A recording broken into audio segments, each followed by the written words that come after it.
فاسألوا أهل الذكر إن كنتم لا تعلمون. بسم الله إن الحمد لله والصلاة والسلام على رسول الله. اللهم علمنا ما ينفعنا وانفعنا بما علمتنا وزد علما وصلاحا يا رب العالمين.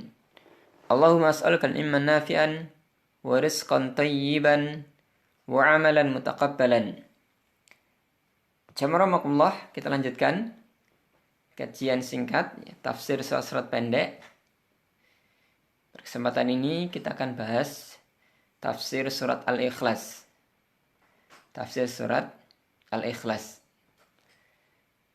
Dan surat ini meskipun ringkas tetapi memiliki keutamaan yang begitu luar biasa.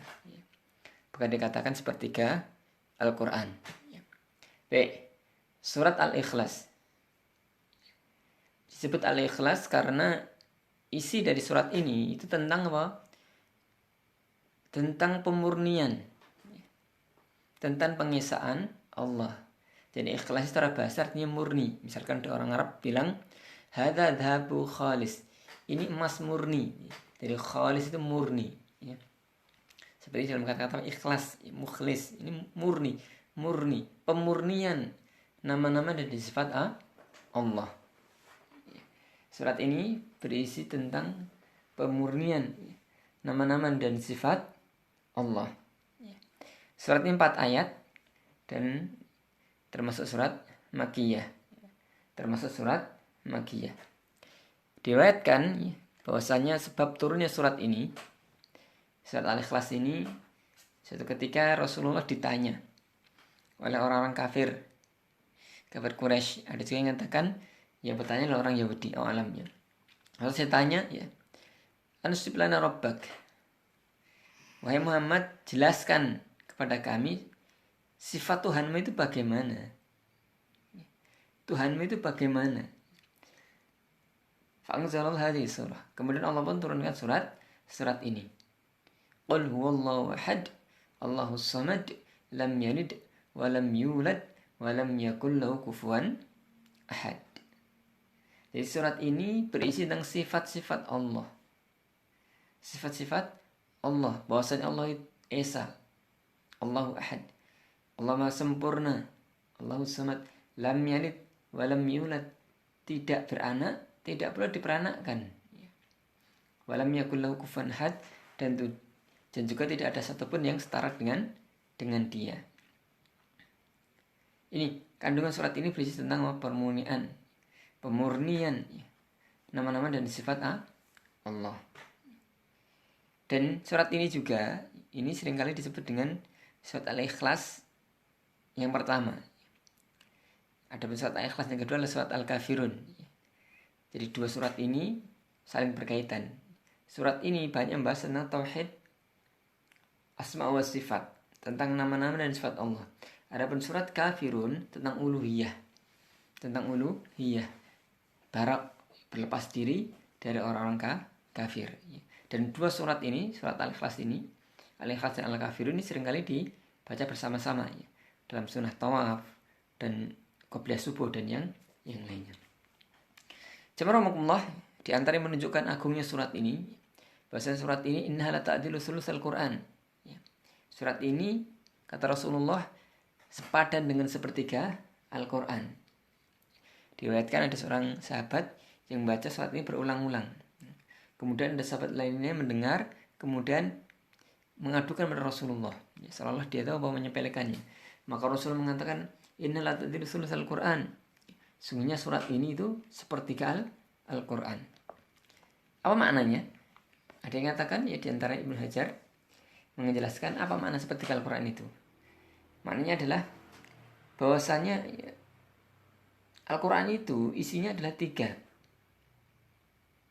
Tentang ahkam, tentang akhbar, berita-berita, dan juga tentang tauhid.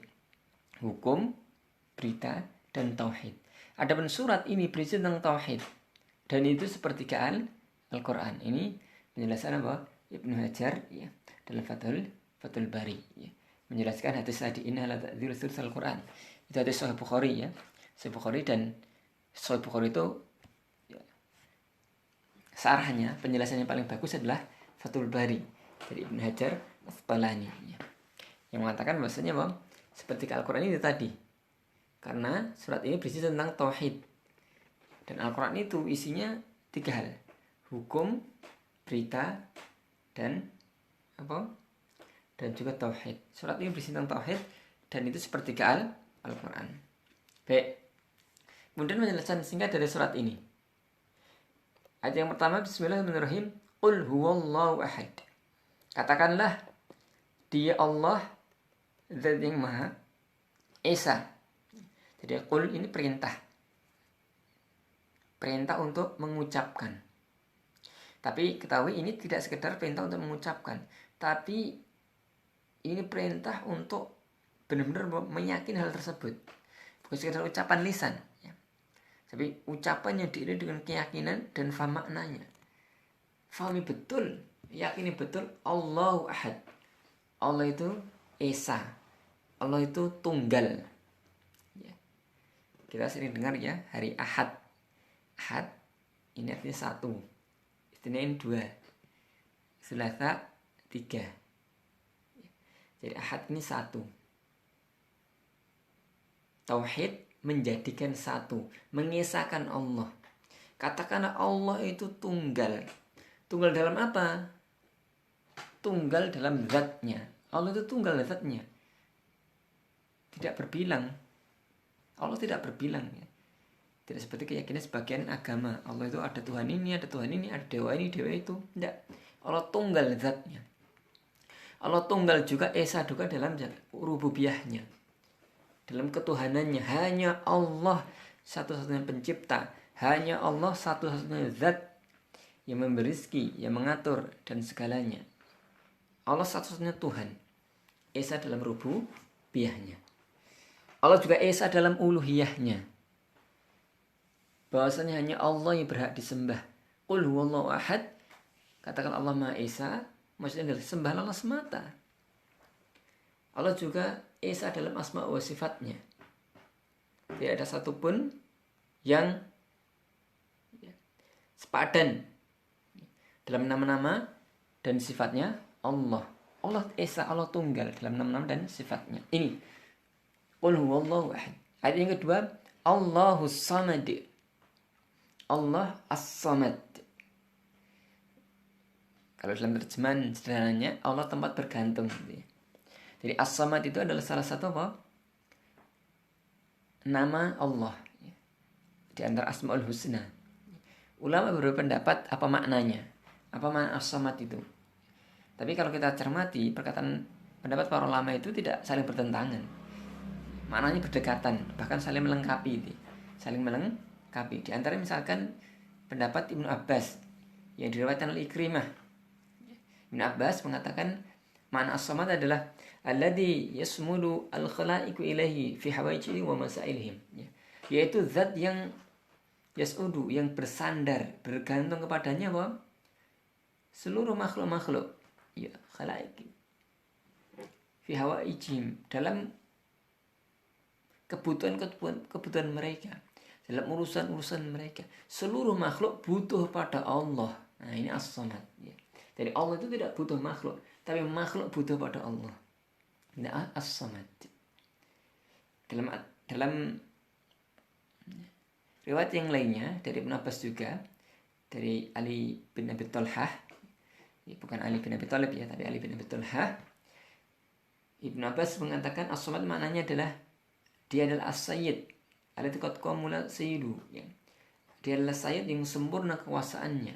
Dia juga as-syarif, yang maha mulia, yang sempurna kemuliaannya. Dia juga al-azim, yang maha agung, yang sempurna keagungannya. Dia al-halim, yang sempurna halimnya, dan seterusnya. Jadi zat yang maha sempurna. Ini makna yang kedua yang dijelaskan oleh Ibnu Abbas. Ada juga yang mengatakan as-samad itu adalah, yaitu dijelaskan dalam ayat yang berikutnya. Ini diantara apa? Penafsiran yang bagus juga. Jadi penafsiran Quran bil Quran. Ayat pertama, Qul huwallahu ahad, Allahus samad, Allah as-samad. Siapa as-samad? Ditafsirkan ayat berikutnya. Lam yalid wa lam yulad wa lam yakul lahu kufuwan ahad.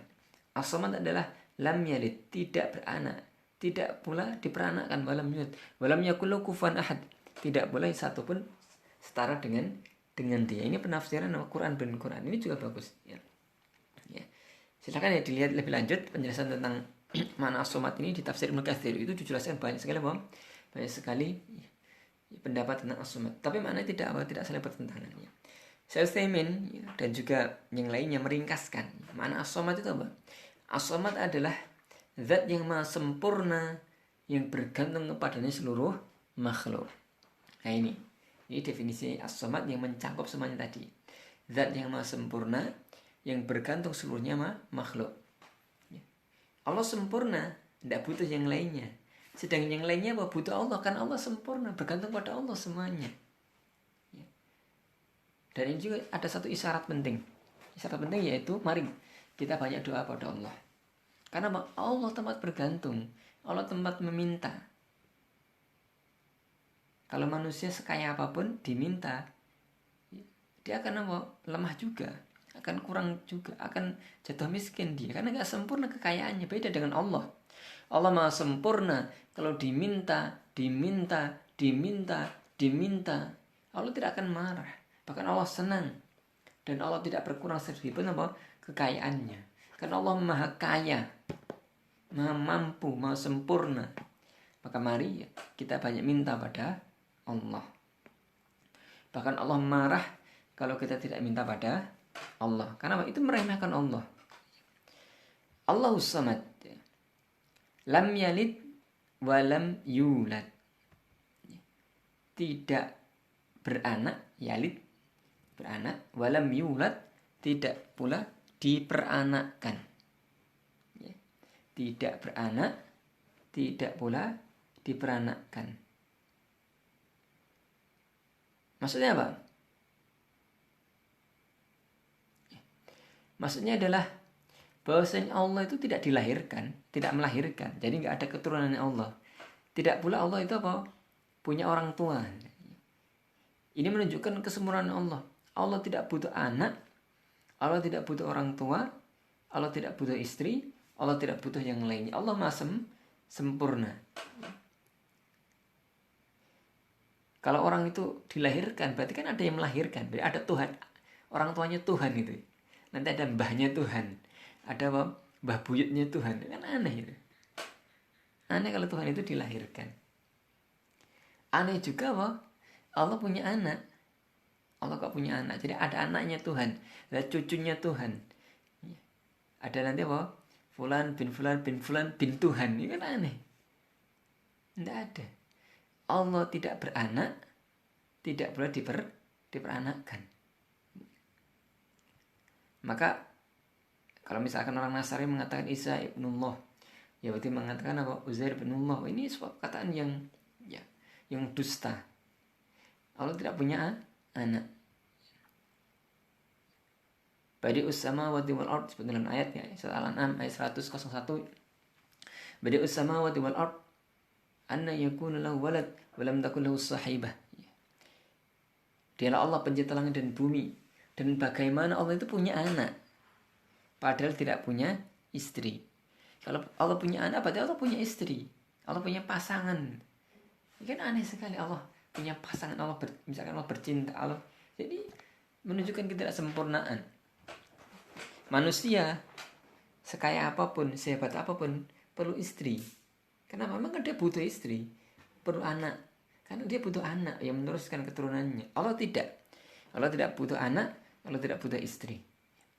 Sebuah perkataan yang sangat bagus dari seorang salaf ya, ahli tafsir Muqatil mengatakan apa? Lam yalid, Allah tidak beranak. Fayuwarithu, sehingga anak itu mewarisinya. Kalau Allah punya anak, berarti kan sekarang ada pewarisnya Allah.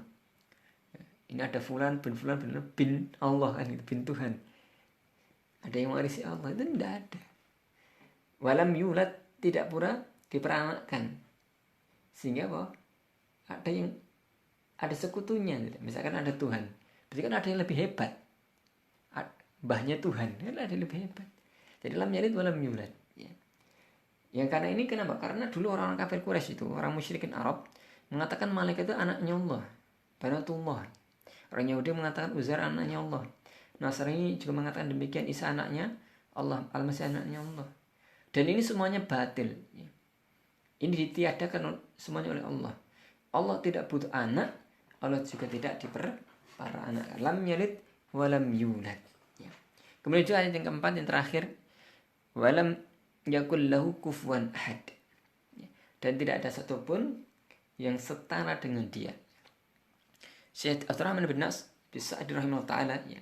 Abdurrahman bin Nas Sa'di rahimahullah mengatakan, ya, bahwasanya Allah sempurna, tidak ada satupun yang setara, serupa dengan Allah, baik dalam nama-namanya, dalam sifat-sifatnya, maupun dalam perbuatannya. Jadi nggak ada satupun yang setara dengan Allah. Namanya nggak boleh, sifatnya apalagi, perbuatannya apalagi. Ini menunjukkan apa? Penegasan kesempurnaan Allah. Di antara bentuk kesempurnaan Allah itu adalah nggak ada satupun yang sebanding dengan Allah.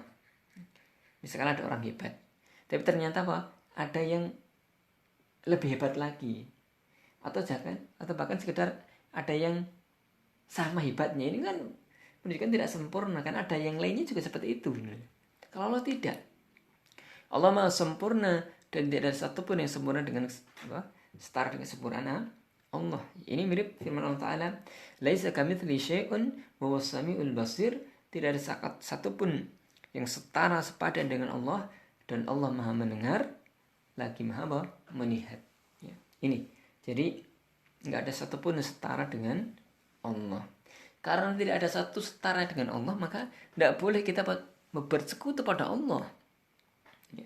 Karena kalau kita bersekutu pada Allah, ini penghinaan pada Allah.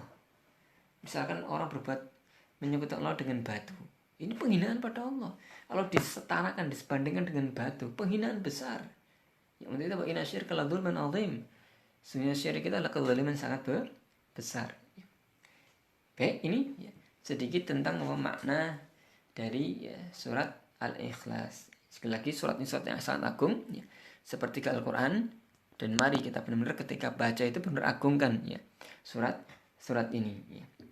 Dan juga surat ini, ya, seperti yang saya sampaikan tadi, ini sangat erat kaitannya dengan surat apa? Al-Kafirun. Semuanya Al-Ikhlas.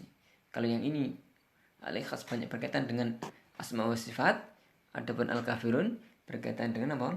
Uluhiyah, ya, tentang ibadah, berlepas diri dari orang musyrik dan juga kesyirikan. Dan sebagaimana dalam surat yang berikut sebelumnya, An-Nas, Al-Falaq, surat ini apa?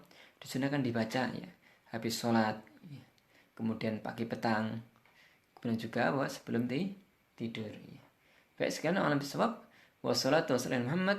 Assalamualaikum warahmatullahi wabarakatuh.